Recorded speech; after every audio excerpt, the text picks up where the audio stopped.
भारत को त्योहारों का देश कहा जाता है क्योंकि भारत में प्रत्येक तीसरे दिन कोई ना कोई त्योहार आता है। आए दिन हमें कोई ना कोई छोटे बड़े त्योहार देखने के लिए मिल जाते हैं। संपूर्ण भारतवर्ष में अलग अलग समूह संप्रदाय के लोग अलग अलग रीति रिवाज के अनुसार सनातन धर्म के विभिन्न प्रकार के पर्व एवं त्योहार मनाते हैं।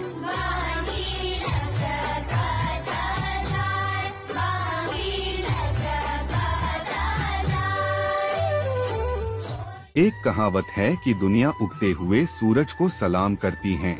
We salute the rising sun. अंग्रेज भी कहा करते थे कि ब्रिटिश राज्य में सूरज कभी अस्त नहीं होता। ऐसा लगता है जैसे सूरज का ढलना कमजोरी का प्रतीक है, कोई गलत बात है, खराब बात है, अशुभ है।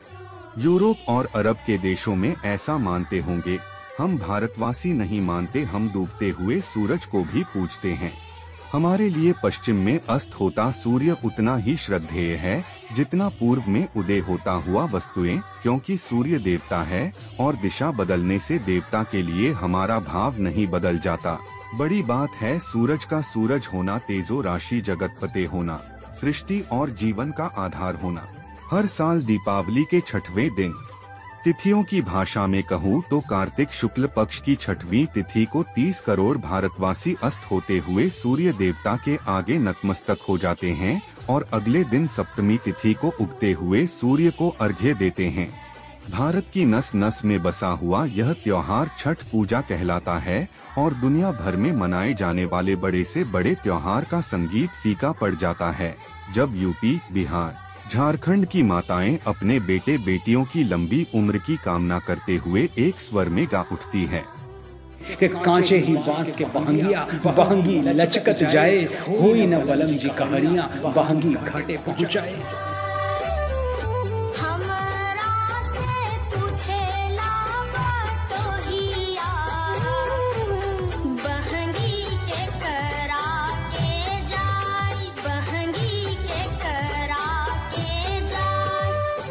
छठ माता कौन है, इसके बारे में अलग अलग धारणाएं हैं।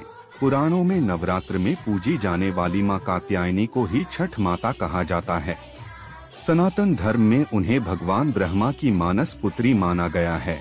मानस पुत्री यानी वो बेटी जिसके जन्म में शरीर की कोई भूमिका ना हो, मन से मन का मिलन हुआ, तरंगे टकराई, बेन की एनर्जी मिल गई और संतान का जन्म हो गया।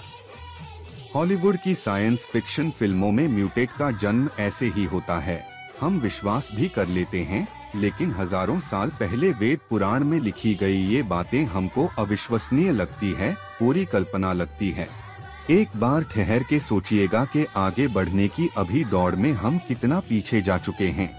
अपने सब को झूठ मानते हैं और दूसरों के झूठ को सच वापस लौटते हैं। छठ पूजा की और ये पूजा पहली बार कब शुरू हुई थी ठीक नहीं कहा जा सकता, लेकिन ऐसे उल्लेख मिलते हैं कि महाभारत काल में द्रौपदी छठ माता की पूजा किया करती थीं।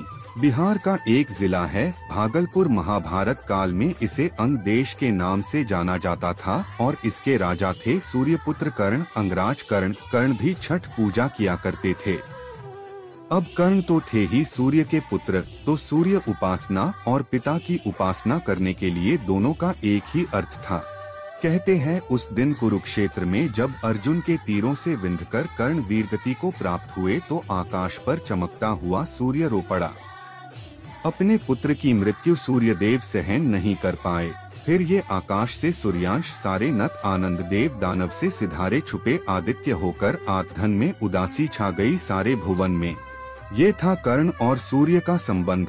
लेकिन हम भी सूर्य को अपने पिता ही मानते हैं और इस नाते हमारे अंदर भी एक कर्ण ही सांस ले रहा है।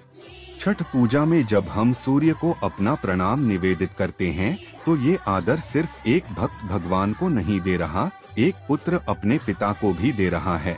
इसलिए छठ पूजा सिर्फ एक उत्सव नहीं है, हजारों वर्ष पुराने एक संबंध की मौन घोषणा भी है।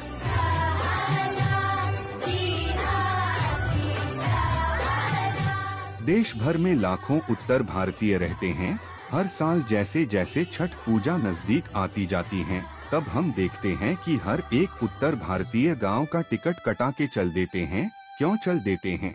क्योंकि छठ पूजा साल का अकेला ऐसा पर्व है जब मिट्टी और माँ दोनों मिलके एक साथ हमें आवाज देते हैं।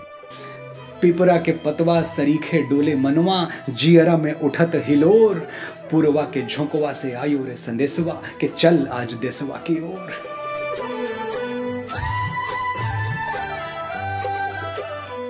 और एक बार हम अपने गांव देश पहुंच गए तो शुरू होता है छठ पूजा का 4 दिवसीय कार्यक्रम।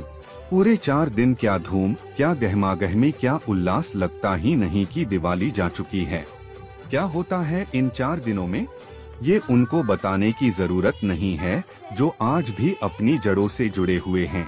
लेकिन जिनकी जड़ें टूट गई है उनसे मेरी प्रार्थना है अगले 2 मिनट तक शांति के साथ मुझे सुन लें और जान लें कि छठ की ये परंपरा है क्या और क्यों।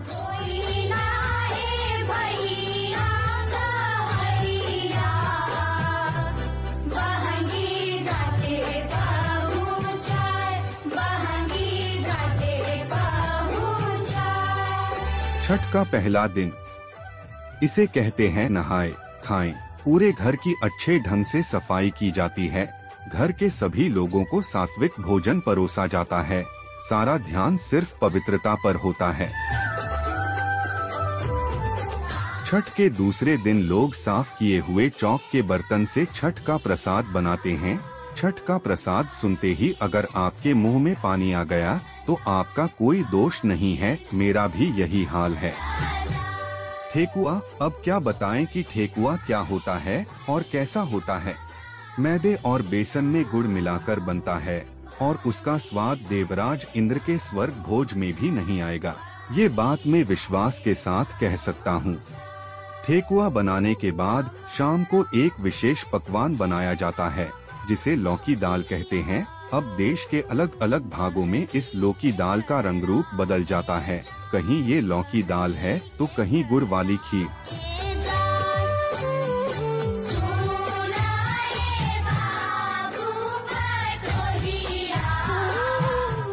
तो जम के लोगों की दाल खाओ और अगले दिन के निर्जल व्रत के लिए तैयार हो जाओ। पूरे दिन पानी की एक बूंद भी नहीं मिलने वाली ये जो निर्जला व्रत का दिन है, यहाँ छठ का मुख्य दिन होता है।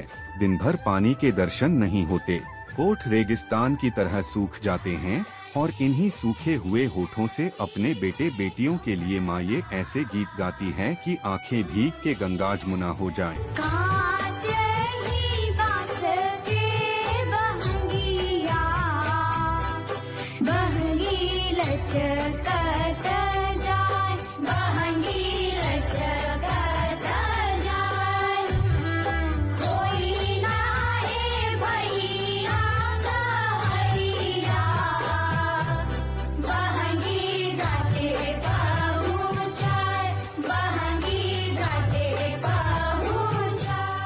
फिर नदी या पोखर के किनारे मिट्टी की बंदी बनाकर उस पर 8 से चौक का पूरा जाता है। बेदी के चारों कोनों पर ताजा गन्ने या ऊतक के पौधे को गाड़ दिया जाता है। अब इस गन्ने पर साड़ी, गमछा या धोती डाल दी जाती है और बेदी के पास बैठकर महिलाएं अपने मधुर स्वर में छठ के गीत गाती है। भोजपुरी, मगही, मैथिली, अंगिका, बिजिका जैसी ठेठ लोक भाषा में रची गई गीत ही छठ पूजन का मंत्र है और जिस श्रद्धा, जिस आस्था के साथ छठ का निर्जल व्रत कर रही महिलाएं इन गीतों को गाती है।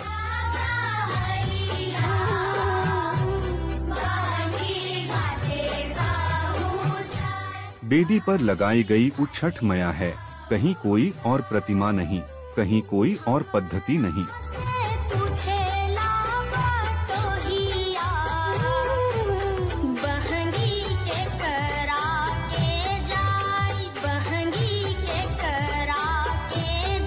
छठ के अंतिम दिन यानी सप्तमी तिथि को एक पैर अंधेरा बाकी रहते ही लोग अपने घरों से निकल पड़ते हैं। अपनी बेदी तक पहुंचने के लिए पिछली शाम की तरह ही बेदी के पास बैठकर गीतों से और प्रसाद से छठ का पूजन करते हैं और सूर्योदय की प्रतीक्षा करते हैं। छठ के घाट पर ना कोई अपना होता है, ना कोई पराया, ना कोई जात, ना कोई पातला हुआ छूत, ना ऊंच नीच। सभी लोग हर वेदी पर जाकर प्रसाद मांगते ही अपनी बेटी के साथ दूसरों की बेदी पर भी सर झुकाकर आशीर्वाद लेते हैं।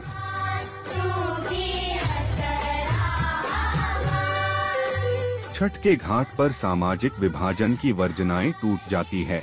सबकी एक ही पहचान होती है, सब छठ माँ के बेटे बेटियां हैं। वो दिन ऐसा होता है जब कहीं कोई छोटा बड़ा और अमीर गरीब नहीं दिखाई देता। दूर दूर तक सिर्फ एक चीज दिखाई देती है, मनुष्य और उसकी मानी हुई मनुष्यता। जीतने निष्पाप, भावुक, प्रेम से भरे हुए समरस हम छठ के अंतिम दिन होते हैं। अगर वैसे ही साल के 365 दिन रह पाए तो भारत को विश्वगुरु बनने से और वसुधैव कुटुंबकम का हमारा स्वप्न साकार होने से हमें कोई रोक नहीं सकता। छठ माता आप पर कृपा करें, आप सुखी हो, समृद्ध हो और इस बार छठ पर अगर गाँव नहीं गए तो अगली बार जरूर जाएं, क्योंकि माँ और माटी की पुकार अनसुनी नहीं की जाती। जय छठी मैया।